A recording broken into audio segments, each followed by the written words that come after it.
In this video, I'm going to be talking about resonant frequencies and showing different examples of how our voices can actually be tuned to not only find the resonant frequencies of different spaces, but used as essentially ground penetrating radar. So we can find cavitations within the earth.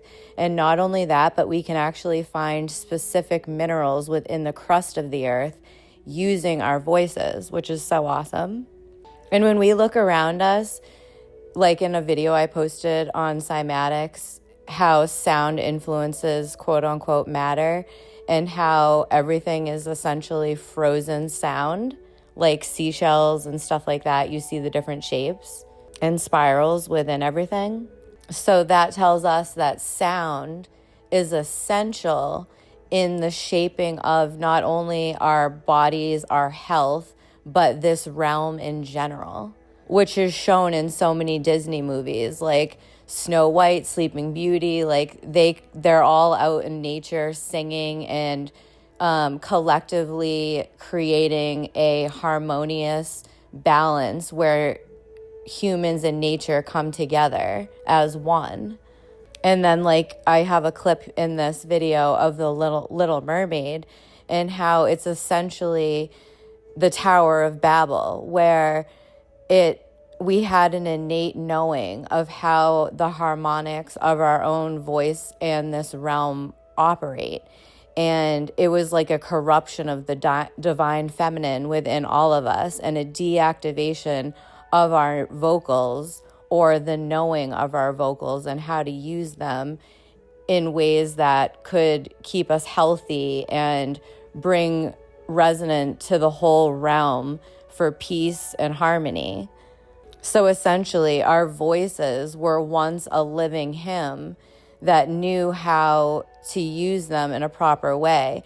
And then in The Little Mermaid, the sea witch took away her vocals because she wanted, maybe it was a play on the entities coming to this earth or whatever and showing specific things that were somehow convincing us that we needed, material things or something like that.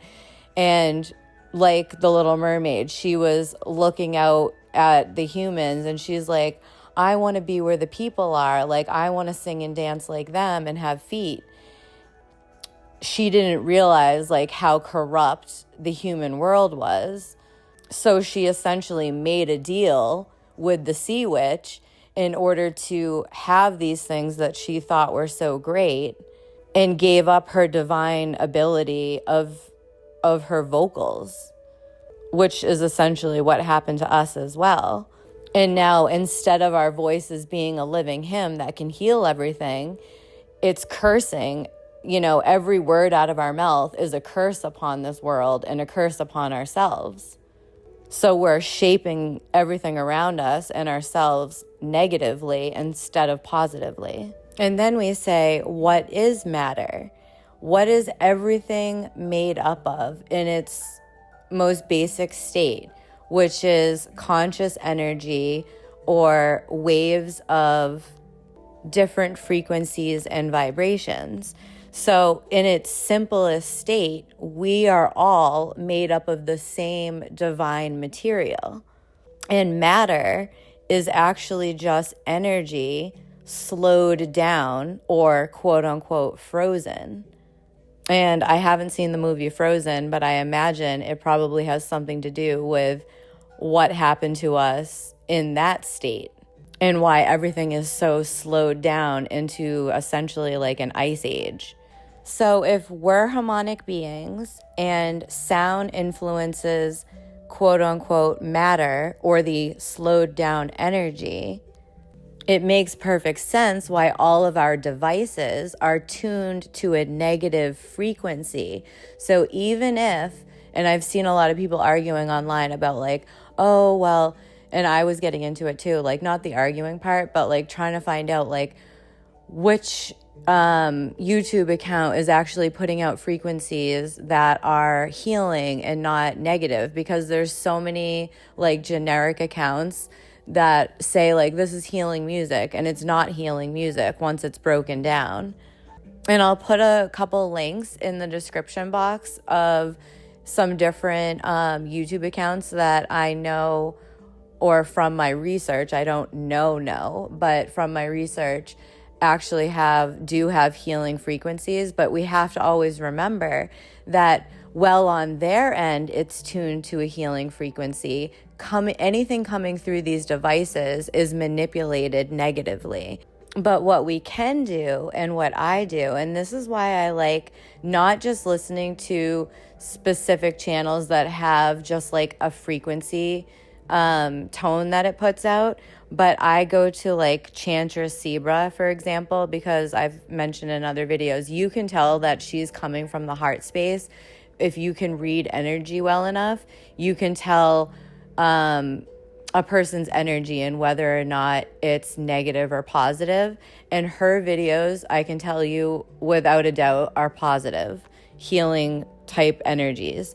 So knowing that space is an illusion, what you can actually do is put that on, and then in your mind, just like remote viewing works, you transcend space and time, and you project your consciousness to her location when she's filming these videos. So you're actually sitting with her, present during these sessions, and you can get the benefits transcending these phones. And you don't have to worry about that negative effect on you. And you can actually do this to heal yourself too. For example, over the summer, I did a meditation where I projected my consciousness back in time, because we can move back and forward on the timeline as well. So I went back in time to Egypt, to where the Osirian temple is, and I put a picture in here. But I know that from watching a video, there was a guy who was doing research in the Osirian, and he filtered the Osirian water, but he drank it for like a month, and it healed his eyesight completely to where he doesn't wear glasses anymore. So just to do like a test for myself, I wanted to see if it would work if I projected my consciousness there. And I pictured myself, like I pictured the temple in like the height of its glory, where it wasn't like broken down ruins, where it was actually like a healing temple. Whether or not it was, I don't know, but that's what I pictured in my mind. And I pictured myself like lying in the temple water, and it healing my body and like reconstructing my like cellular DNA for realignment. And it actually it totally made a difference, because I noticed even the next day there was like a shift. I could feel like a total shift in my body and my consciousness. So again, like you just have to, the hardest part is getting out of the programming that we've been put into, like with everything since we were born. Everything has been trying to put us in a mental prison. So you just have to get out of the mind space. And the first thing that I would do, if you're still in that mind space of I don't believe, like I think space is real, and I'm going to make another video on that, of how I know for 100% fact that it isn't real, because I've actually had an experience where I transcended it with my entire energetic soul, if you want to call that. And I had confirmation from another person. So anyway, that's a whole different thing. But I would look up Russell Targ and his band TED Talk on remote viewing. That's like a perfect place to start, because it all comes down to first you believe, then you test it, and then you see for yourself, and then you know. And once you know, the prison walls for that specific thing are gone. And there's no ceiling on what you can do or what you can't do. And I'm going to post a video of this lady that I know who has an incredible video on water activations and how to do it. It's super easy. I'm going to post that in the next couple of days. But you can also do this space and time transcendence when you're in the shower. So I try to always picture myself like in a mystical, like clean waterfall with the white golden light around the shower head. So as the water comes through it, or as the waterfall in my mind's eye comes through it, it's purifying the water and putting positive energy and alignment into my body versus the negative effects of all the chemicals and frequencies that they put in the water to misalign us. So anyway, getting to the main point of this video, here's all the clips. And just one more quick thing. When you see this guy doing these certain things with his voice, just remember, every single one of us has the ability and had the innate ability in previous lives to sing and to know how to do this with our voice. So it's just about unlocking the remembrance of that. And through stretching your vocals and relearning how to sing. So don't think, oh, some people can sing and some people can't. No, just some people came into this life with that already activated because it wasn't manipulated in a past life. But we all have this ability. And I don't mean these people that are able to sing came into this life with the remembrance and the knowing of how to create a harmonious resonant frequency that heals nature and themselves. I'm just saying, like, on a very basic level, they came in without that throat chakra blockage where they're able to vocalize in a basic harmonic way. So it sounds good, and they have the vocal range that we can all get to if we practice. It's just about the extent of damage and blockages and misalignments that we each have, which are all different. So everyone's process of realignment and unlocking the remembrance is going to be different.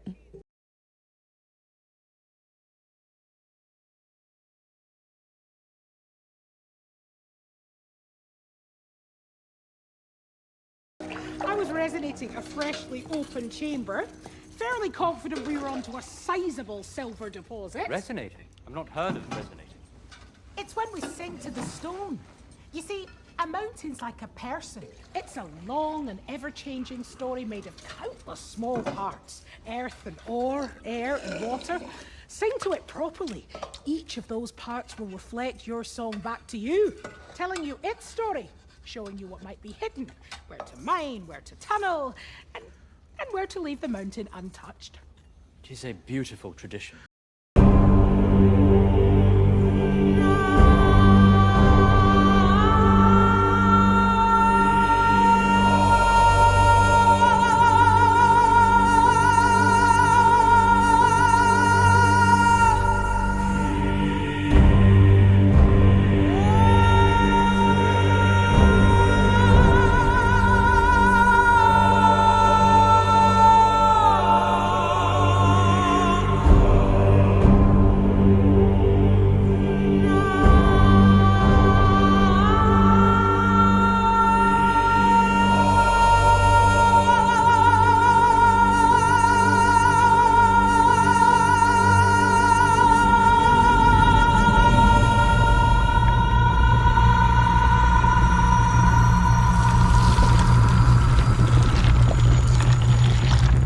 So we're just in a cafe right now, and I was just talking, and I can hear the resonant frequency of the room when I'm talking. Listen to this, ready?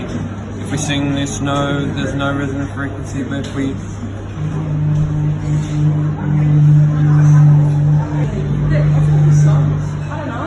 So, did they just ask what that noise is? Most rooms, pretty much every room, has a resonant frequency. So if you sing the right note, it sings back to you. So it helps if you're facing like the corner of a room or something. What happens if you sing the right frequency? I can hear it when I'm talking now. It's at that, whenever I hit that note when I'm talking, it's singing back. And if you sing it right, the whole cafe just fills up with that note. It's actually really loud. Alright, we're here in Paris and I've found a resonant frequency in the Paris metro. So listen to this, ready? If I sing this note, there's nothing. But if I sing, do you know how loud that is? If I sing this note, sort of, nothing, but the whole room sings back to you. You hear how loud that is? Alright, I'm at this lookout and I've found another resonant frequency, so I thought I'd show you. Listen to this, ready? If you sing the right note, a room will sing back to you. I'll show you. So if I sing this note, nothing, nothing, nothing, but listen to that. The whole room is just vibrating. You can hear this one note, it's just so much louder than all the other notes. And then sometimes you can do it up the octave as well, and that works. So we'll try that. It's not as strong, but there we go.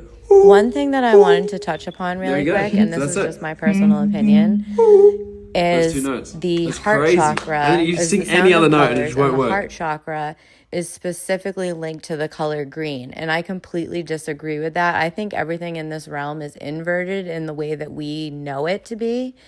And what we know about plant life is the two main colors that they need in order to grow and thrive is red light and blue light.